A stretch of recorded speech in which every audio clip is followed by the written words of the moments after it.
Ei, boa noite a todos. Estamos começando mais uma live aqui no Opa Oficial. Eu sou o Alexandre e hoje a gente tem um convidado bacana que é o Roberto Pirindelli. Roberto Pirindelli é um grande ator que vai estar com a gente aqui.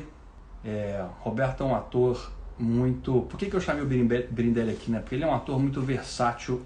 Ele é um cara que vai muito bem com cinema, ele vai muito bem com televisão, ele vai muito bem com teatro.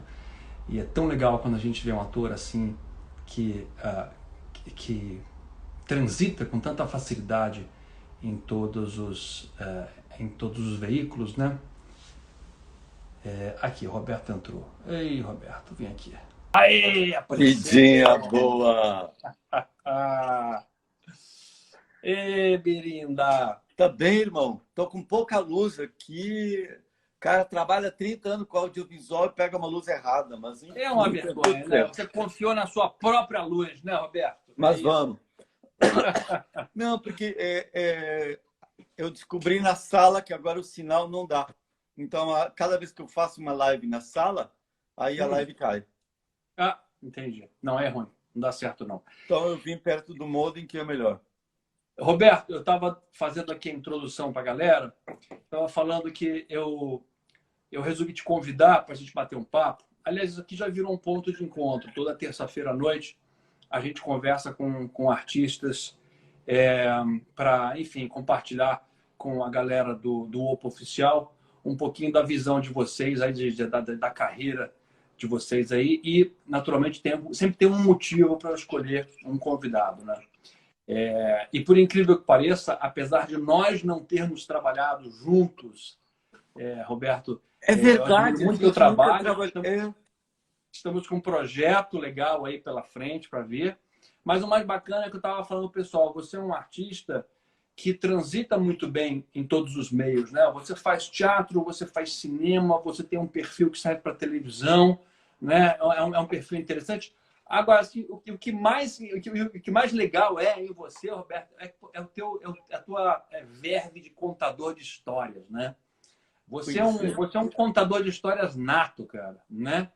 Eu Você, gosto. inclusive, deveria também trabalhar por trás das câmeras, escrevendo, dirigindo, porque quando você conta as histórias, você realmente prende a atenção. Você tem um É que as magnetismo coisas natural. acontecem comigo, eu acabo contando as coisas que acontecem comigo. Aí eu vou fazendo. Mas, sim, você sabe que eu comecei o meu caminho nas artes com desenho e pintura. Aos 5 anos, eu entrei num conservatório de pintura em Montevidéu. Você, inclusive, virou arquiteto, né? Você Sim, eu virei formou arquiteto. Então, pois é. a minha... Eu não sei falar sem uma lapiseira na mão. Então, a minha lógica é de arquiteto mesmo, assim. Mas eu pintei muito tempo. E depois, e escrevi um livro. Quando eu tinha 9 para 10 anos, fui compilando coisas e escrevi. E cheguei a editar livro de poesia. Então, eu escrevi, sim. Meu sonho é ser escritor e pintor. Ué, E aí, como é que você, de repente, descobriu dentro do cinema, da televisão e do teatro? cara, veio de uma maneira muito doida, porque eu cheguei no... Quando eu saí de Montevidéu para vir morar no Brasil, as telas e as coisas que eu tinha pintado, a maioria quebrou no caminhão da mudança. E eu pensei, cara, isso aqui deve ser um sinal. Isso aqui não é de graça. Mas eu entrei na faculdade de arquitetura e a faculdade de arquitetura de Porto Alegre era um celeiro cultural. E vários grupos de teatro ensaiavam na faculdade, grupos de cinema ensaiavam. O Werner Schinemann, vários ensaiavam na faculdade de arquitetura. E lá eu conheci o Gabeira, conheci o Caetano Veloso, conheci o Jorge Maldner. Imagina, os perdidos, os doidos, todos estavam na faculdade de arquitetura. E aí tinha um colega da faculdade que era mímico. A minha turma da faculdade, os 40 que entraram comigo, cada um saiu para um lado. Esse foi ser mímico, outro foi ser jornalista, outro foi ser lutador de jiu-jitsu, outro foi ser paisagista. Humberto, o Pitts e o Maltz, que era um colega de mesa, de desenho, largaram para fazer os Engenheiros do Havaí. Músicos, sim. Aí eles foram fazer uma banda. Cada um saiu para um caminho. Então, a faculdade de arquitetura é a que mais forma outras profissões. Genial, cara. E aí, na faculdade, comecei a me interessar por mímica e por dança. Eu cheguei a fazer Graham, dança contemporânea. Então, pensa que, assim, até hoje, a minha composição de personagens é extremamente física. Porque vem da pintura, vem da dança, vem da mímica. Perdão. Saúde. Perdão. Então, eu trouxe essa dinâmica de trabalhar o corpo primeiro. E aí, na faculdade, começamos com os grupos de teatro, aí começou o cinema, e aí comecei a viajar com o cinema. Aí eu fui para a Europa estudar. Eu estudei na França, na Dinamarca, na Itália, e aí estudei comédia dell'arte, entrei para grupos de teatro lá, assim. E aí depois veio o cinema, e muito tempo depois veio a TV. Eu só fiz 4 novelas em toda a minha vida. Eu estava vendo, assim, você, na verdade, começou... Teu primeiro trabalho foi em Duas Caras, se eu não me engano, 2008, é isso? Mas aí fiz participaçõezinhas. Né? Pequenas participações de um dia, 2 dias. Sim. Minha primeira cena numa novela foi muito engraçado, porque era fotografar a bunda da Flávia Alessandra. A gente sempre começa por uns lugares, né? Por lugares muito estranhos. Muito. Mas não tem jeito, a gente tem que aceitar, às vezes, algumas coisas pequenas, né, cara? Eu costumo falar para os atores que não é todo mundo que começa logo num protagonismo. Eu, hoje, por acaso, estava entrevistando a Vitória Estrada e, semana passada, a Vanessa Giacomo, que são duas atrizes que elas acabaram pegando grandes papéis logo na arrancada, né? Mas, assim, isso são exemplos fora da curva total, né? O normal é você realmente começar em coisas pequenas até... E eu até acho muito saudável, né? Porque você vai entendendo como funciona a dinâmica de um set, você vai se tornando, né, mais seguro da tua função ali. Eu vinha da experiência de cinema, que é completamente diferente, e o teatro, que é outro mundo.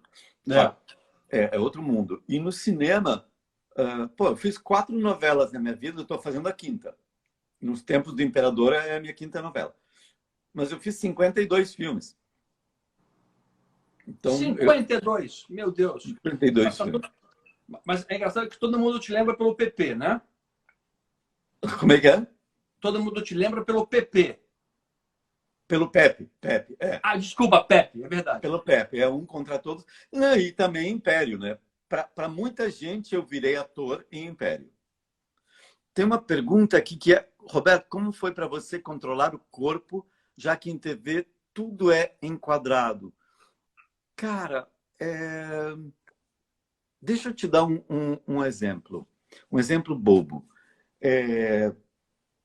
Uma cena em que eu tenho um determinado nojo de uma pessoa. Me veio agora um exemplo. Na TV, você tem que repetir 1000 vezes, menos que no cinema, mas 1000 vezes. Porque tem um bom enquadro, porque a luz não ficou boa, porque não sei o que. Então, a emoção com que você trabalha tem que ser mantida.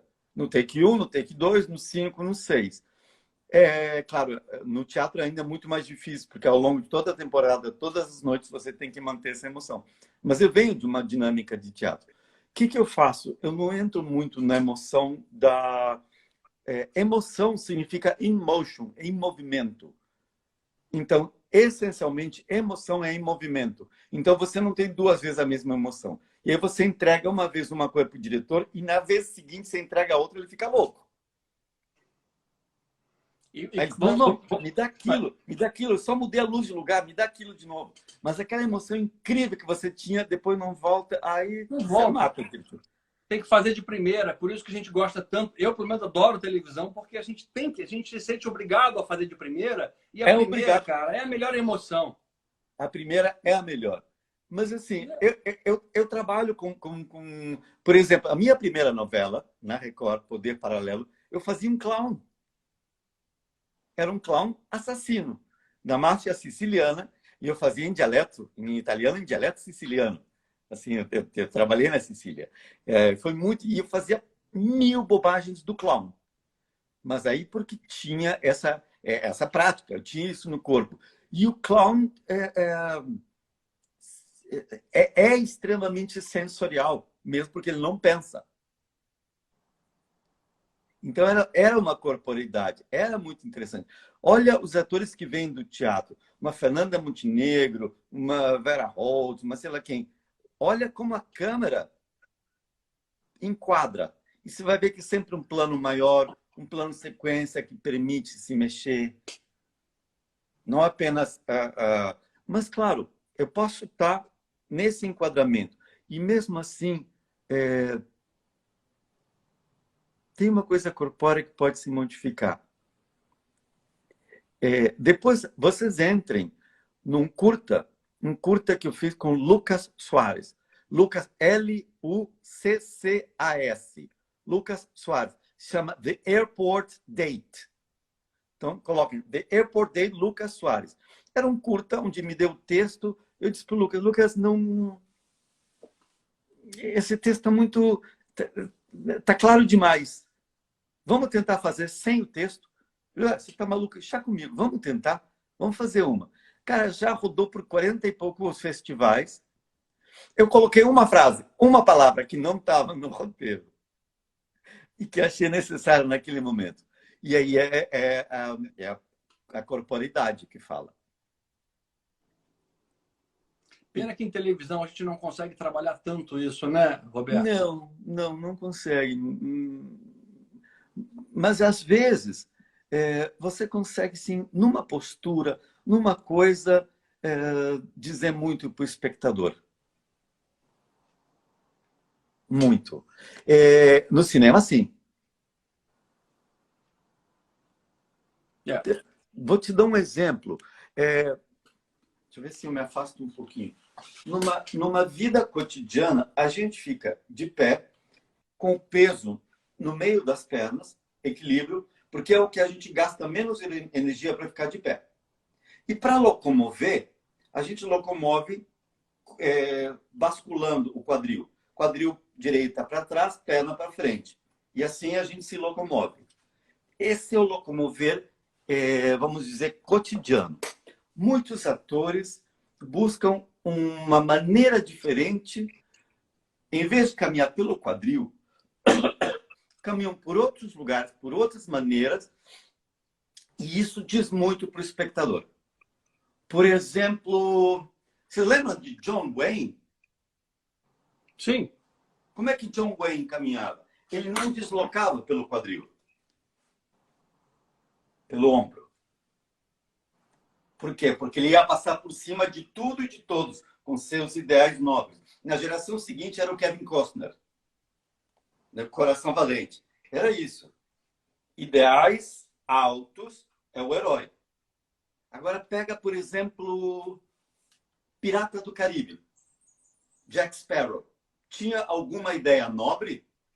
Nenhuma. Não. Nenhuma. Então, por onde ele deslocava? Não podia ser por aqui.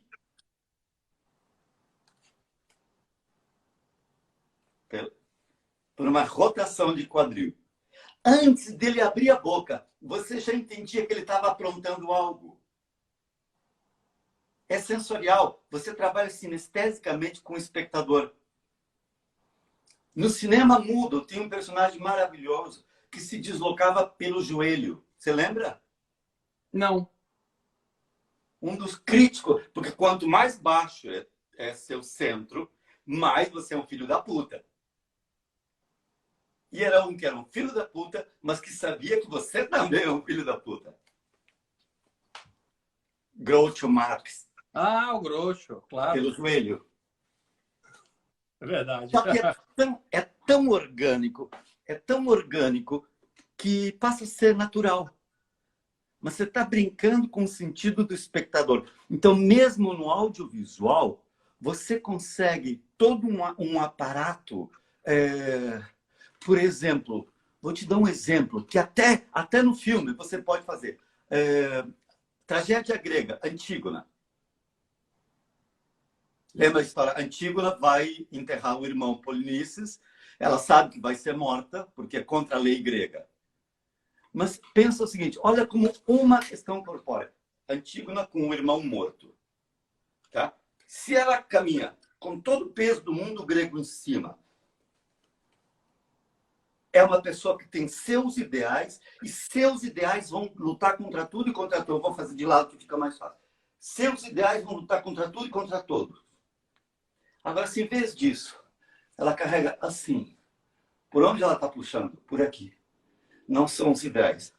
É o coração destruído de uma mãe, de uma irmã. Aí temos a mãe coragem. Olha como uma corporidade fala mais do que 1000 palavras para você. E aí você tem outra personagem. Então eu venho de uma lógica de corporidade para a construção.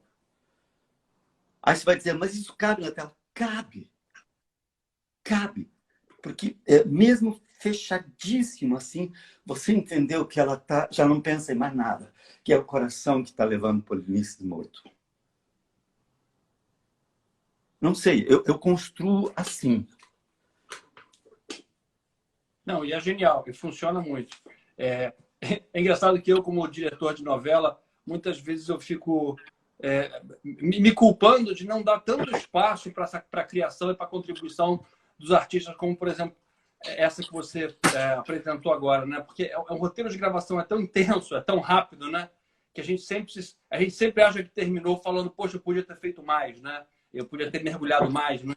Então, claro. é importante de você estar preparado, como você falou, né? Você tem que estar preparado antes, né? Tudo Mas isso é antes. Isso tem que ser tudo intrínseco, né? Isso tem que vir já dentro de você. Isso você carrega com você sempre, né? Bacana. Isso no caminho dos ensaios. O Pepe caminhando com o Julinho, explicando para ele o poder. Pois é, o Pepe aí é outro tipo de construção de personagens. Pepe, a relação Pepe e Cadu, foram por 5 anos trabalhando junto, foi incrível. Incrível. E aí é séries, então você tem todo o tempo do mundo, você tem muito ensaio. O Breno Silveira é um cara que quer saber, quer reconhecer teu suor, sabe? Ele vai muito fundo. Enfim, o Pepe foi construído em camadas. Eu escuto todo o tempo agora, o tempo inteiro, dizendo, pô, o Pepe é um traficante bonzinho, um traficante com alma. A gente odeia e ama ao mesmo tempo, mas ele foi construído assim. Ele é um demônio que quer formar o seu diabinho. O problema é que ele é carinhoso como um pai. Todo o gestual que eu trabalhava com o Julinho Andrade, a gente se conhece há 25 anos, mas a maneira que o Pepe segurava o Cadu, eu trouxe todo esse gestual, que eu lembro, de como eu tratava meu filho. Como que eu pegava e carinhava meu filho. O espectador claro que não sabe isso, mas ele é, de novo, sinestésico. Ele diz, cara, esse cara é muito carinhoso e é um escroto assassino. Ele tem alegria de viver e ele realmente ama aquele cara. Então você dá informações que o espectador não consegue processar. Você faz o espectador dançar a dança sinestésica do teu trabalho. E aí você fala como é a importância, né, Roberto, de você ter bagagem, até pessoal, para poder alimentar esses personagens, né? O ator que está conectado com o mundo, vivendo intensamente o dia a dia, na sua cidade ou fora, como você mesmo viajou para outros países, você tem uma bagagem muito maior para você poder se lançar dessas ferramentas na construção de personagem, né? Sim, claro. E também depende um pouco da linguagem, depende muito da linguagem da obra que você está trabalhando. Claro, total. Que é Macão, diz memória sensorial. Então, o Stanislavski usa o trabalho de memória sensorial. Sim. Memória sensorial... eu ia dar um exemplo, mas eu, louco da cabeça, esqueci. Por exemplo, eu comecei a falar, por exemplo, uma cena que eu tenho um nojo de uma pessoa. E Eu tenho que encontrar essa pessoa e a câmera tem que ver que eu tenho um nojo. E às vezes é isso que você fala. É take one, tem que estar inteiro, tem que estar no corpo inteiro, tem que estar. Qual é uma memória que eu tenho de nojo? É uma memória, nojo, é memória sensorial, tá? Não é emotiva, é sensorial. Eu lembro que uma vez, de criança, a minha irmã passou geleia nas minhas costas e eu fiquei todo grudado.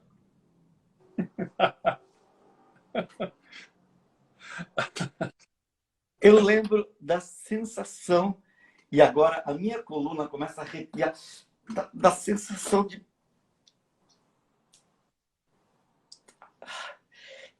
aversão a isso. A câmera já leu. Cara, esse cara tá com nojo daquele outro. O que eu senti? Nada. Geleia nas costas. Mas eu dou com precisão tudo que a câmera precisa para o espectador entender. Cara, que nojo que esse cara tem do outro. E eu trabalho muito com composição em memória sensorial. De novo, fisicalidades. Como é que tá para você, Birinha, esse tempo agora de pandemia, esse isolamento, cara? Tá enlouquecendo? Como é que você está conseguindo colocar para fora toda a tua expressão artística nesse momento de isolamento, cara? Cara, um caos. Malhando, enfim, tentando manter. Se vocês acompanharem meus stories, eu malhando com o cachorro, vocês vão ver que eu já surtei, que tá uma doideira. Mas, assim, eu fiquei 7 meses no mato, em Itaipava, com meu filho. A gente fazia fogo de chão, café da manhã com fogo de chão, sabe? Vendo os pássaros, os lagartos, tinha um monte de coisa. Fiquei dos 7 meses, 4 meses sem ligar a TV, sem ver jornal, sem ver nada. Fiz uma faxina. Um detox. Mas um detox mesmo. Eu combinei com meu filho. A gente vai dormir quando tiver sono. A gente vai comer quando tiver fome. Nós não temos relógio, não temos calendário, não temos nada.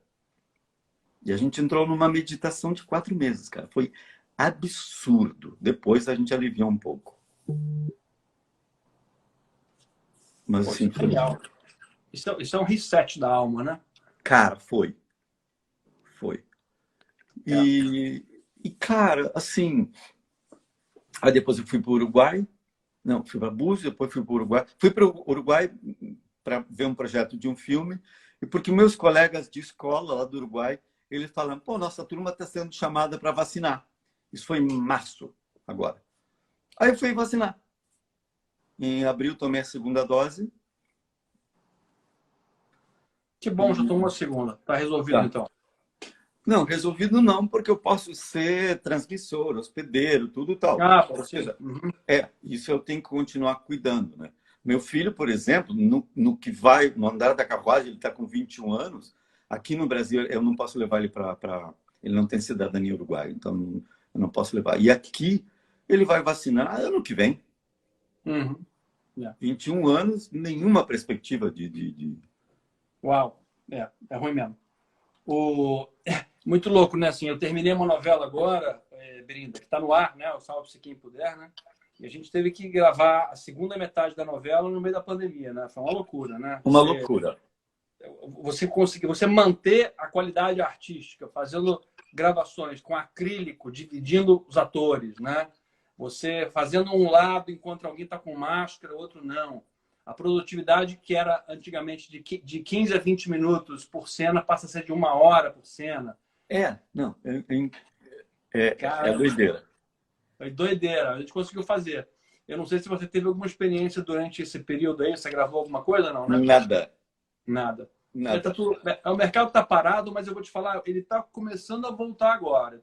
A novela começou a gravar. Meu personagem ainda não começou a gravar.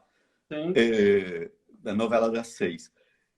Eu devo gravar daqui a 2 semanas. Agora, olha a loucura, algo que eu nunca imaginei passar. Eu vou fazer a próxima cena em junho. E a última cena foi em dezembro de 2019. Uau! Cara, eu não consigo... Parece piada. Uau! 2019 e a cena seguinte, junho de 2021. Meu rosto já não tem continuidade, minha idade já não tem continuidade. É uma loucura. Assim, não sei nem... Enfim, o que não é possível, resolvido está, né? Porque não tem como não sei o que fazer. É, o Breaking Bad, quando acabou, depois lançou um filme, né, 4 anos depois, e assumiu que o personagem estava mais velho, mesmo não tendo esse embasamento na história, né? O Não público tinha o que teve fazer. comprar, né? Eu Então, odiei o filme. enfim. E vem cá, mas e os projetos futuros? Tem coisas aparecendo por aí, Roberto? Tem vários filmes. Eu fui, mas quando que grava? Ninguém sabe. É fogo. Ninguém sabe. Eu devo ir. Tem um projeto em Los Angeles sobre homeless. Eu fui lançar o filme do Bruno Bini no festival antes da pandemia. Eu estava em Londres quando estourou a pandemia. Fui no festival de Porto e no de Manchester. E aí eu conheci diretores e produtores em Manchester. Foi muito bem o filme lá. E me convidaram para um longa, uma história de Natal.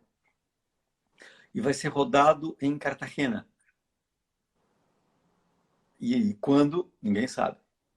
Eu tenho um longa francês e espanhol para rodar em francês. Quando? Ninguém sabe. Ninguém sabe. Tá tudo em suspenso. Assim, a novela, eu não sei quando vai o ritmo que grava. Não, a gente não sabe nada. Mas não sabe nada. Tem razão, a gente ainda não sabe, mas eu pelo menos tenho uma convicção de que muito em breve essas coisas vão ser resolvidas, a gente vai voltar a ter um cronograma claro aí dos projetos que vem pela frente. Eu realmente acredito. A Globo já está dando sinais de que está voltando à ativa, as grandes produtoras em São Paulo já estão fazendo coisas, né? É normal que demore um tempo, né? Ninguém, depois de... Quando você fica uma semana gripado, para você sair da cama, tudo dói, tudo é difícil, né? Para É andar, tudo complicado. mexer. Então, assim, não é uma coisa, cara. A gente vai acabar a pandemia, não é assim, tudo voltou ao normal, tá todo mundo andando. Não, a economia está sofrendo um baque. Vai demorar um tempo para se recuperar. Né? Há lugares onde, de fato, já está voltando. Tá? Há lugares que... Quando eu digo voltando, significa vacinou mais de 80% da população.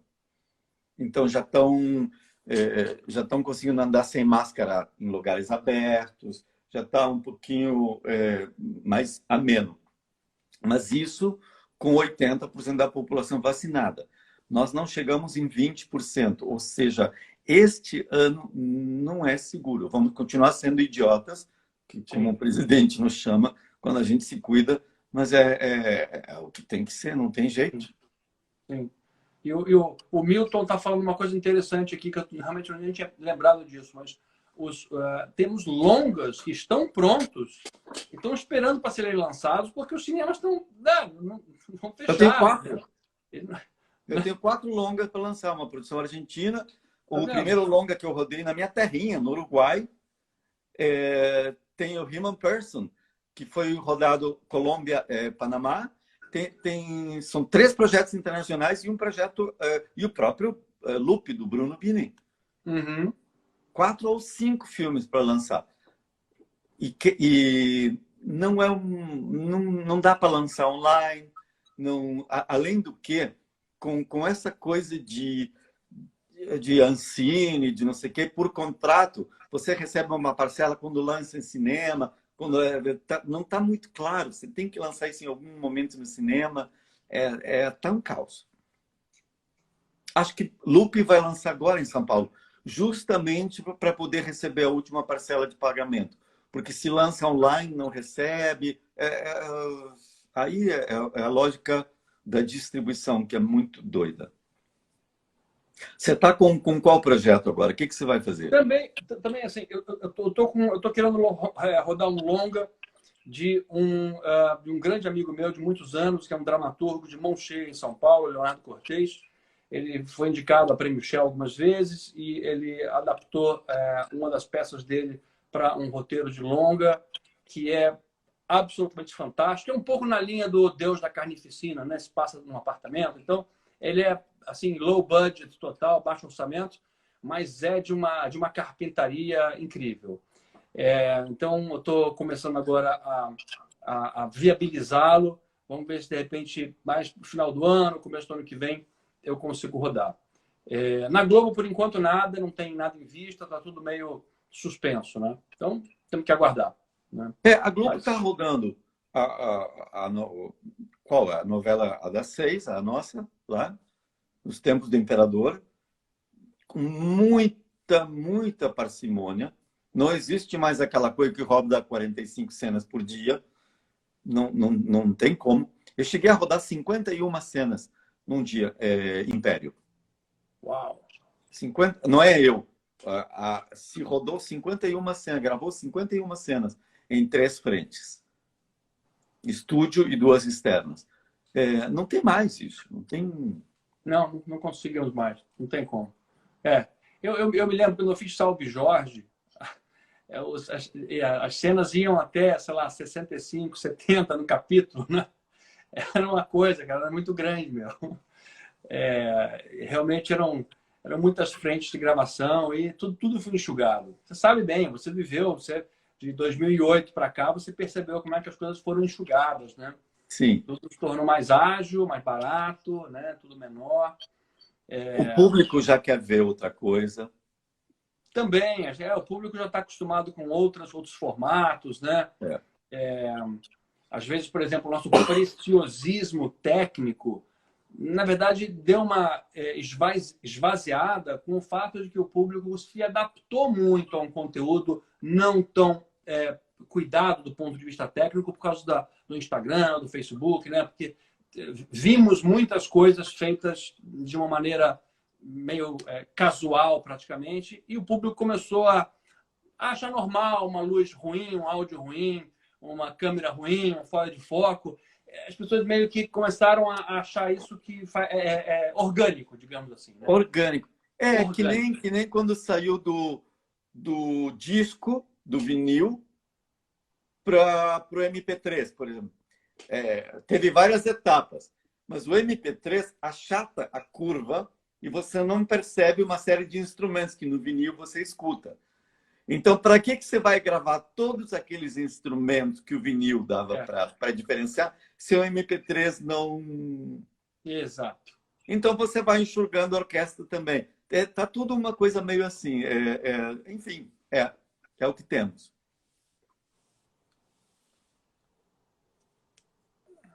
Realmente, o finalzinho de Mulheres Apaixonadas tinha 5 frentes de gravação. Realmente, os últimos capítulos são uma loucura, gente. Muita frente de gravação. Enfim, o Clone também teve uma época que tinha 11 diretores, 6 frentes. Eu não lembro exatamente, isso faz muito tempo. Mas foi uma época que realmente era muita frente de gravação, muito diretor, era tudo muito grande, né? Acho que agora as novelas vão ser sempre mais compactas um pouco. Eu acho que vai ser menos capítulos. Valdirene está perguntando, vejo muito crescer as séries atualmente. Qual é a opinião de vocês a respeito? Séries é o futuro do audiovisual, para mim. Eu também acho. Mas eu não acredito que a novela vá morrer, não. Porque a novela é um produto cultural, né? E como qualquer coisa que é ligada à cultura, de qualquer lugar, de qualquer país, você não muda assim, né? Não. Não sei. Talvez mude o público. Muda o público, vai mudar um pouquinho, mas eu não vejo o fim da novela. Muda talvez a extensão dela, talvez não seja mais uma novela de 180 capítulos. Essa, a que eu estou fazendo, a que eu terminei agora, Salve-se Quem Puder, tem 106, quer dizer, tudo bem, ela foi enxugada por causa da pandemia, mas... Salve-se Quem Puder era aqui, das 7? Salve-se Quem Puder era das 7, Originalmente ela estava com 156, uma coisa assim. E a gente desceu para 107, próximo disso. Posso estar falando um número ligeiramente impreciso, mas é por volta disso, né? Eu não sei como vai ser, por exemplo, na novela Nos Tempos do Imperador, eu entro para a etapa da Guerra do Paraguai. Eu não sei como é que eles vão gravar uma Guerra do Paraguai durante a pandemia. Não, É,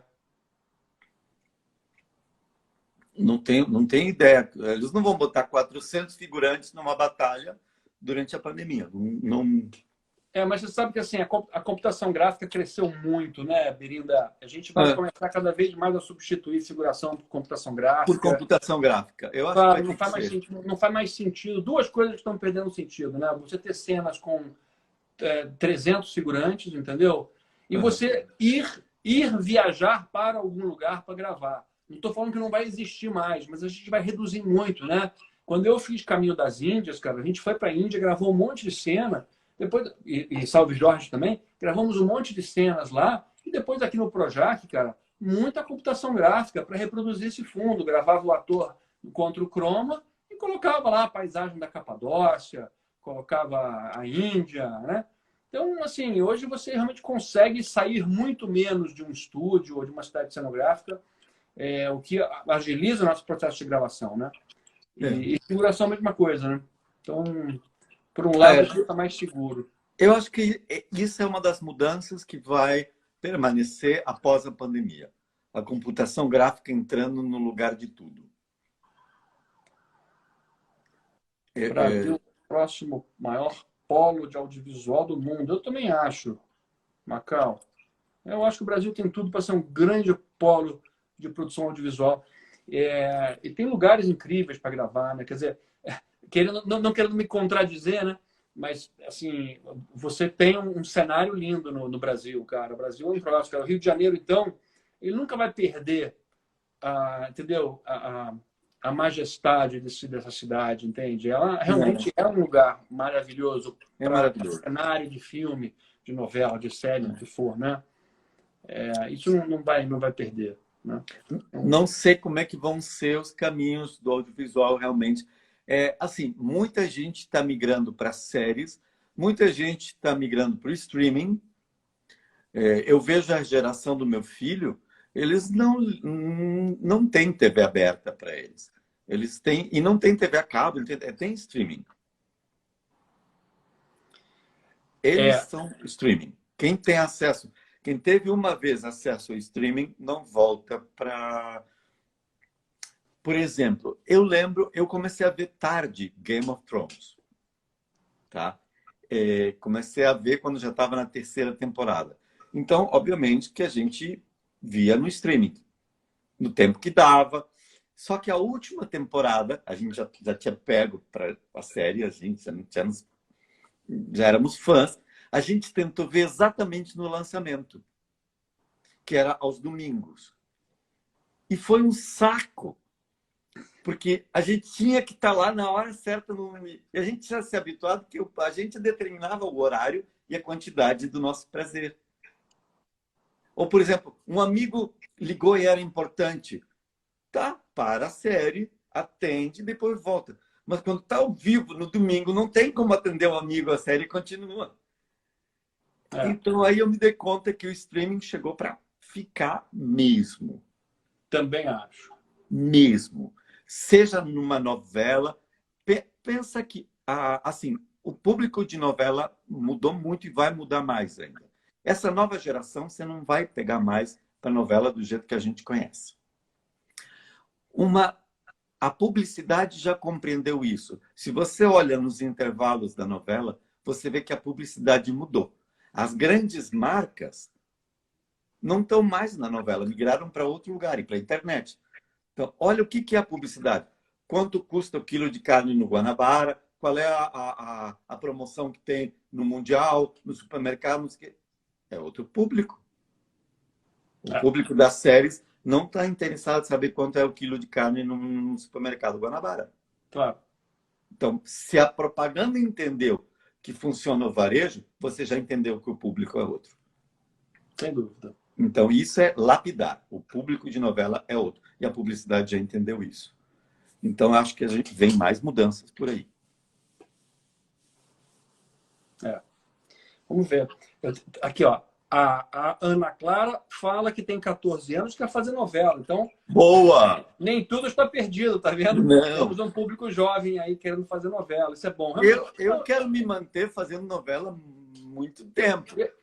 eu adoro, cara. Eu gosto muito, porque esse ritmo frenético da novela, o que torna ela um pouco descartável, digamos assim, eu acho o máximo, porque Roberto, você sabe muito bem, cara, quando a gente demora 4 anos para fazer um filme, tem que dar certo, né? Porque são 4 anos de investimento. Então, assim, dá um certo temor que, na verdade, na televisão você não tem. Porque se não der certo a cena de hoje, amanhã tem outra cena parecida e a gente faz melhor, entendeu? Então, assim, eu gosto disso, porque você não tem esse apego. Você treina um pouquinho a tua arte do desapego. A gente sabe que a novela não vai ficar genial. A novela não assim, o público, inclusive, até aceita bem, sabe? Não, tudo bem, é novela, né? Porque amanhã vai ter uma cena incrível. Amanhã vai ter uma cena que foi super bem feita, né? E eu gosto disso. Eu acho legal. Eu acho bacana. Assim, a única experiência que eu tive no cinema foi maravilhoso fazer. Foi muito gostoso fazer. E a minha experiência de televisão ajudou muito, porque eu fiz com que a filmagem fosse mais rápida, mais dinâmica, né? Porque a gente tem a pegada de televisão, ela é mais objetiva, né? Imagina, quem fez novela faz cinema. Mas eu fiz questão de chamar um fotógrafo americano que não fosse de televisão nem nada, para ele me segurar, entendeu? Porque se eu chamasse alguém de televisão para fotografar, a gente ia naquele ritmo novela, entendeu? Não pode ser, Não, né? não dá. Não pode Aí ser. não Tem dá. que ter alguém com uma visão cinematográfica, né? Para me segurar, né? E, enfim, foi bem casado, foi legal. Tem uma diferença fundamental na linguagem de TV e na linguagem de cinema. Quando eu às vezes faço workshops, eu dou aula para as turmas, e eles dizem, porque no cinema é mais lento. Porque não sei... Não é que é mais lento. A consequência é que você ralenta. Mas o cinema, pensa assim, na novela, a primeira leitura é aquela que o autor quer. O cinema trabalha com metáfora o tempo todo. Por quê? Porque você tem 1h15, 1h20 para contar o mundo. Então você tem que condensar o tempo e os conceitos para contar uma história que diga respeito ao teu mundo. Na novela, você tem 6 meses para contar essa história. Então você não precisa condensar nada. Cada dia é um dia. Fulano liga para a Carol para dizer: vem cá, posso passar para te buscar? Pode. Você vem mais tarde? Sim. Compra aquele perfume que eu gosto? Compro. E o que aquilo quis dizer? Exatamente aquilo. Eu vou passar para te buscar e vou comprar o... No cinema, você não pode perder essa 1h15 para falar que vai buscar ela, que vai comprar. Não. Você vai usar algo que diga em um gesto que eu estou em dúvida e eu ainda não sei se eu estou pronto para casar com você. É metafórico. Sim. Então, assim, são linguagens diferentes. Muito. Não é só o enquadramento, a lógica de composição da narrativa é diferente. Não sei se faz sentido isso para você. Faz total. Assim, na verdade, para mim, a grande diferença é que o público de cinema ele está absolutamente concentrado na sua obra audiovisual. Tudo o que você falar ou mostrar, ele vai ver. Então, você pode ter certeza que ele compreendeu e viu aquilo, para ele utilizar isso na compreensão da cena seguinte, ou daqui a 3 cenas, né? Ou no final do filme, ele pode fazer o gancho entre o começo e o final. Na obra de novela, você não pode contar com isso. É um público muito disperso. Não né? pode. E assim, você vai ter que repetir 1/3 do texto é repetição. Porque a pessoa foi no banheiro, voltou, porque ontem não conseguiu assistir, porque não sei o quê. É da linguagem. Exato, exato. E está preparando comida lá na cozinha enquanto está ouvindo a novela. Então, assim, né? Eu falo muito... Se ele perdeu a sutileza... Eu vou dar um exemplo. De novo, hoje eu estou com os exemplos. O pianista. Sim. O pianista. O que acontece? Ele é um pianista judeu, protegido por um oficial nazista, porque em vez de matar, ele viu ele tocando piano, se apaixonou. Incrível, levava comida, deu o casaco, o casaco do uniforme nazista para o pianista. Enfim, a guerra acabou, soltaram os escondidos, conseguiram sair de novo, E quando se juntaram todos, sai o pianista do esconderijo com um casaco de oficial nazista. Primeiro que quase mataram ele, aí reconheceram, não, peraí, não atira, é o fulano. E aí um pergunta, por que você está com esse casaco? E ele diz, está frio. E essa é a metáfora toda do filme. Você tem que ter, no teu trabalho de ator, no teu trabalho de composição, o estofo para explicar o filme inteiro numa frase. Senão você perdeu o filme inteiro. Então, assim, é muito diferente a linguagem. É maluco. São lindas, são duas coisas diferentes. São duas lógicas diferentes. E especializações diferentes. E novela tem essa coisa de segura do pincel que alguém tirou a escada. Você tem que fazer. Você tem que fazer. Você tem que estar no horror. E isso dá uma adrenalina incrível.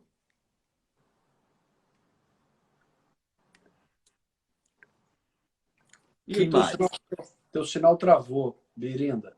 Travou? Eu acho que a tua voz eu ouço, mas o vídeo deu uma travada. Vamos ver se ele vai voltar. Não tem problema, pode continuar conversando. Sua voz segura qualquer atenção, não se preocupe. Não, voltou o vídeo também. Voltou o vídeo também? Voltou o vídeo. Aliás, falando da voz, eu costumo falar muito para os atores de televisão que eles se preocupam tanto com a estética, né? Principalmente as atrizes, né? Essa preocupação de estar bonito, estar bonito. Cara, em televisão, a primeira coisa que você tem que ter é uma boa voz, porque você precisa tirar a dona de casa lá da cozinha para ir lá na sala assistir a novela, porque ela está ouvindo, né? Então, se você não tiver uma voz poderosa, né? Uma voz bem colocada, uma voz com bastante persuasão, força, né? Você não vai conseguir fazer com que a pessoa pare de fazer o que está fazendo para assistir a novela, né? E aí sim reparar como é que a mocinha é bonita. Eu lembro da voz mais incrível que eu já vi de um ator aqui no Brasil, Raul Cortez. Lembra ele? Claro, claro. É assim, ele podia estar falando uma bula de remédio e você a 2 quadras parava para ouvir. Que incrível. Um dia eu vi um espetáculo dele de teatro, textos de Fernando Pessoa. Valmor Chagas, Raul Cortez. Cara, é incrível, incrível. A felicidade de poder, mas enfim, estava indo para um outro caminho. Gente, deixa eu aproveitar uma coisa. Deixa eu fazer um jabazinho. Toda quarta-feira eu estou fazendo uma live e convidar alguém para... É um projeto que eu estou já desenvolvendo há um certo tempo, que busquem na hashtag, se chama Todo Dia Um Pouco Menos Machista. É um projeto e uma live toda quarta-feira, 8 da noite, para falar sobre o machismo. E para convidar principalmente homens que possam compreender essa mudança, ou que tenham uma atitude de compreender essa mudança. Que lugar é hoje na sociedade? Não adianta mais ser apenas não machista. A gente tem que lutar contra.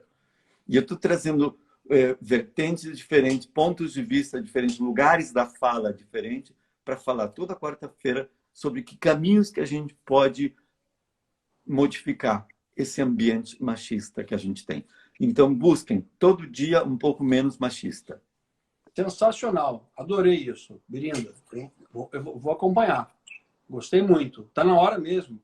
A gente está passando por um momento de mudança radical, de muitos preconceitos, de muitas posturas equivocadas que foram reafirmadas ano após ano, inclusive pela mídia, inclusive pelos comediantes, inclusive por nós todos.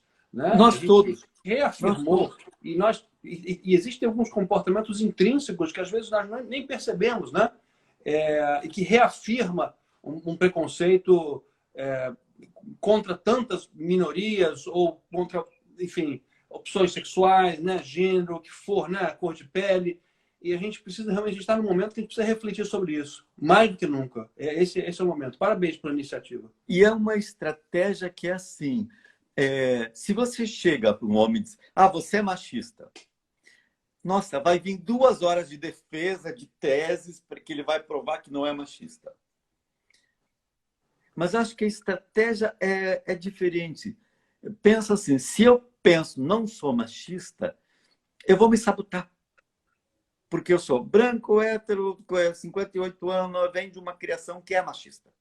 Então eu prefiro pensar, sim, eu sou machista.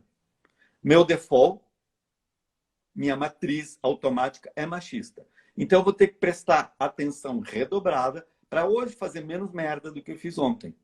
E para, se deu um pouquinho de sorte, semana que vem, menos ainda. E trazer outros homens também para dizer, cara, se eu que sou machista da porra consigo modificar a coisa, você também. Até para falar para o colega de lado, irmão, isso que você fez hoje não dá mais. Não dá mais. Vamos tentar uma coisa diferente. Vem junto comigo. Vamos tentar algo diferente. Legal. É esse movimento. Vamos ver. Enfim. Parabéns. Eu vou ficar atento e vou divulgar, tá?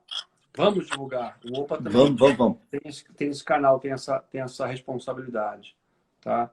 E, aliás, aproveitando para explicar para quem os seguidores do Binderi que estão aqui na live, só para explicar o que é o Opa Oficial. O Opa Oficial ele vem a partir da plataforma opa.com, que é uma plataforma para auxiliar os atores a serem vistos pelo mercado, a serem encontrados pelos produtores de elenco, e também é uma plataforma que fornece conteúdo de qualidade para que os atores se orientem e não fiquem ouvindo fake news do ramo artístico, e sim realmente dicas de profissionais talentosos, profissionais que já estão no mercado há muito tempo, como, por exemplo, o Berindé. Então, Birinda, muito obrigado mais uma vez por estar com a gente. Imagina, é sempre um prazer. É uma aula sempre. Adoro ouvir as suas histórias. E estou na torcida para os nossos próximos projetos se viabilizarem uma rápida. Eu acho, a gente tem que agarrar a vergonha na cara e fazer uma coisa junto. Pois é, precisamos. Né? Isso vai acontecer ainda. Tudo tem seu tempo para acontecer. A primeira coisa agora, o mais chique de 2020, 2021 é sobreviver. Na verdade, é isso. Nesse momento, nós temos que sobreviver. E, claro, a gente está com um país pegando fogo. Então, já não dá mais nem para ser neutro, não dá mais nem para dizer, ok, é assim mesmo, não é assim mesmo. A gente deteriorou tanto como nação. Este ano, eu tive 3 reprises de novelas que eu fiz. Eu gosto de ver. Sempre me dá uma sensação ruim, do tipo, puta, olha a bobagem que eu fazia naquela época. Olha, era sempre ruim. Mas é legal ver, a comparar as épocas. O que era o país naquela época e o que é hoje. Então, passou uma novela na Record que tinha passado 2 anos atrás. Cara, em 2 anos, o Brasil deteriorou tanto que pareciam épocas diferentes. Império foi faz 6 anos.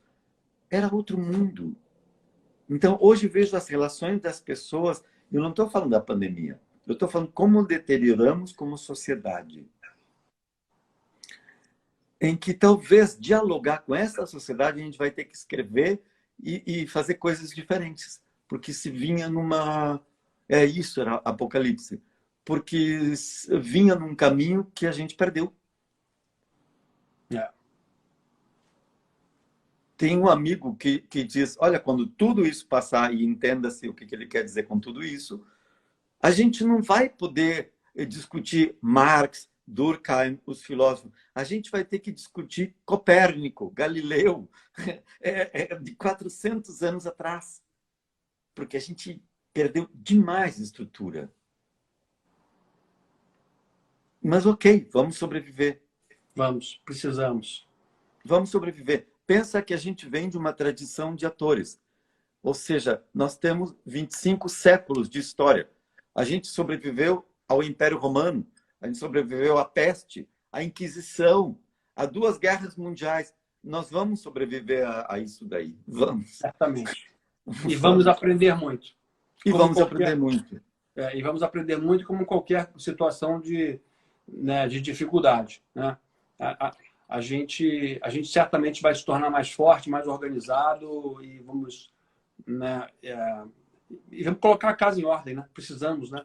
O planeta precisa. Souza diz, nunca mais vocês, atores, não vão voltar ao normal. Melhor pegar uma enxada e limpar mato. Oh, quanto já é... Você sabe que eu comecei a trabalhar com 9 anos. Eu trabalhei na indústria 30 anos.